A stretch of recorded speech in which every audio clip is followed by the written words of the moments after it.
And here I come playing, and I don't score 1 point the entire summer. And my freshman year, I didn't even play. I was the backup quarterback on a team that went 0-8. I came from a horrible background. I got called every day of my life growing up, lived in a small town. You know what? I think in hindsight, if I wasn't dyslexic and I didn't have a hard time in school, I don't think I would have been successful. For SpaceX, the first 3 launches failed. And we're just barely able to scrape together enough parts and money to do the 4th launch. It's necessary to know that everybody won't see it, that everybody won't join you, that everybody won't have the vision, that you are an uncommon breed. You know, you have to know within yourself that I can do this. Even if no one else sees it for me, I must see it for myself. I went to an all-boy school in the Bay Area, and I remember showing up my first day as freshman year. I didn't have much, hair under my arms or anything like that. I was like, and these other kids came in shaving, and I'm like, what the hell is this? I didn't know how to put the pads on in my pants when I tried out for freshman football. I mean, I had never played until that point except in the street. So these kids came out there, they had helmets and shoulder pads that they had worn for 4 years through Pop Warner, and I went on the field and I was like, I'm gonna get killed out here. I couldn't get on the field, and we never won a game anyway. I mean, it's one thing to be the starting quarterback and to lose. If they don't even think you're good enough to be a starting quarterback on a team that's 0-8, you must really suck. The Klan headquarters at that time was about 20 minutes from where I lived. One of the high ups in the KKK, son, sat behind me in 2 classes, so he called me all the time. Got my first car, they spray painted, we're gonna kill you on it. So I was just an insecure, scared kid. And the only way I could find myself was through putting myself through the worst thing possible. And here I come playing, and I don't score 1 point the entire summer. Really? Not one. How old were you? 11, 10, 11. And you're playing against other 10, 11-year-olds? Uh-huh. And you didn't score once? Not one. Were you in the game? I was in the game. How'd you not score? Because I was terrible. Really? Yeah. At 10, 11 years old, you were that terrible. Awful. I mean, and I had these big knee pads on because I was growing really fast. I had socks all the way up here, and I had like the high top fades, like skinny as hell. And I scored not a free throw, nothing, not a lucky shot, not a breakaway layup, 0 points. And I remember crying about it and being upset about it. And my father just gave me a hug and said, listen, whether you score 0 or score 60, I'm gonna love you no matter what. Wow. Now that is the most important thing that you can say to a child. Because from there, I was like, okay, that gives me all the confidence in the world to fail. I have the security there. But to hell with that, I'm scoring 60. Let's go. Right. And from there, I just went to work. And I stayed with it, and I kept practicing. If that 4th launch had failed, we would have been dead. So multiple failures along the way.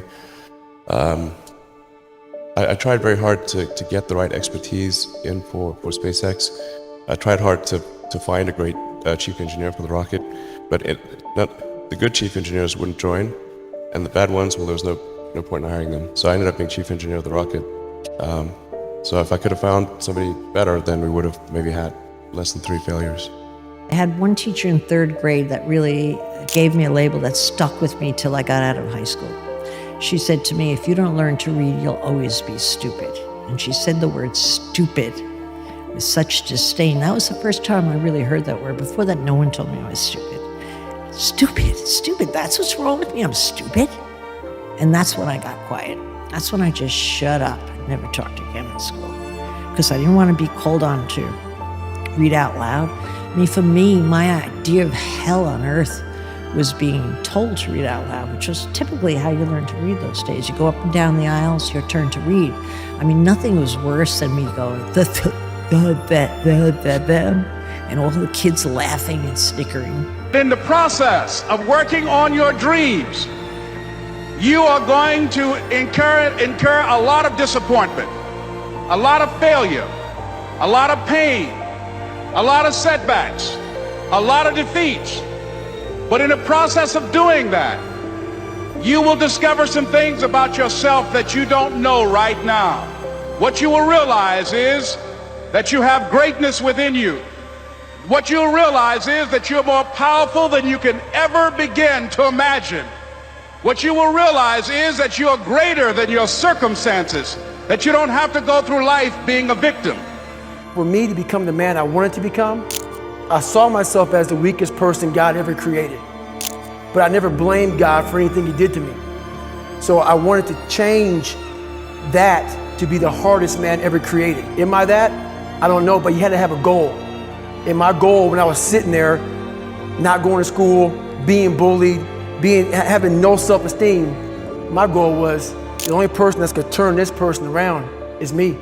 The only way I can turn it around is put myself through the worst things possible a human being can ever endure. And that'd be the only way that I can build this brain to handle anything that comes in front of it, callousing my mind through pain and suffering. At 13 years old, I had a I had a kill list. And so, you know, they used to do these rankings. It was Street and Smith basketball rankings. And I was nowhere to be found because I was like 6'4", scrawny, like 160 pounds soaking wet. So I was like 57 on the list.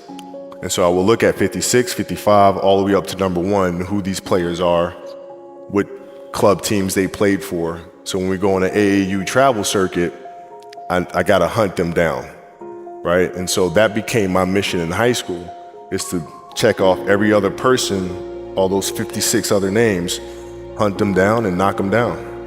When I was in 5th grade, I was identified as EMR, labeled educable, mentally retarded, put back from the 5th grade into the 4th grade, and stayed in that category until I got out of high school. I don't have any college training, but I met a high school teacher who one day changed my life. I was waiting on another student, and when he came in, he said to me, "Young man, go to the board and write what I'm about to tell you." And I said, I can't do that, sir. He said, "Why not?" I said, "I'm not one of your students." He said, "It doesn't matter, follow my directions now." I said, "I can't do that, sir." He said, "Why not?" I said, "Because I'm educable, mentally retarded." And he came from behind his desk and he looked at me. He said, "Don't ever say that again. Someone's opinion of you does not have to become your reality." I'm just a story like everybody else. It's all just a narrative. Because when I retire, I didn't want to have to say, I wish I would have done more. I don't want that. Everything I've done in my life has been one long attempt to show the world that I'm not stupid. So I'm driven. You realize I was just a scared kid that found drive and passion to be something much better than what he thought he was. That's all it is.